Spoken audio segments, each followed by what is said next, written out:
Time to be updated with the latest showbiz buzz dahil ihatid namin sa inyo mga mainit na balita sa mundo ng showbiz. Una rito, pasok na sa final round ng America's Got Talent Season 20 ang Filipino-American singer na si Jessica Sanchez.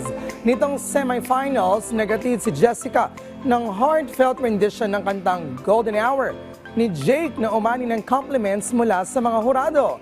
Kabilang narito si Simon Cowell na nagsabing tamang pagpili niya ng kanta at dinescribe pa as a moment performance. Sa Instagram post si Jessica, ibinahagi niyang nasa third trimester na siya na kanyang pregnancy journey. Quote-unquote, "Today I officially stepped into my 9th month of pregnancy. My heart is overflowing with gratitude for all the love and kind words that have been pouring in." Matatandaan ang comeback si Jessica sa AGT stage last July kung saan kinanta niya ang Beautiful Things si Benson Boone at nakatanggap ng Golden Buzzer mula kay Sofia Vergara. Samantala, matapos ang 4 na taon, tuluyan nang naghiwalay sina Julia Barreto at Gerald Anderson.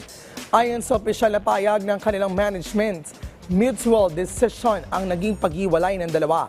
Hiling nila na igalang ang kanilang desisyon at iwasan ang pagkakalat umano ng mga maling impormasyon. Dagdag pa rito, nagpasalamat daw sina Gerald at Julia sa fans sa pagbibigay ng pagmamahal at suporta.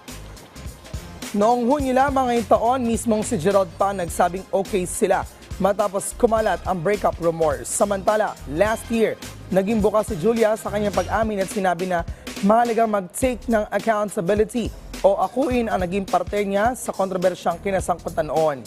Matatandaan taong 2021, inamin ng dalawa ang kanilang relasyon. 2 taon matapos madawit si Julia sa issue ng breakup ni Gerald at Bea Alonzo noong taong 2019.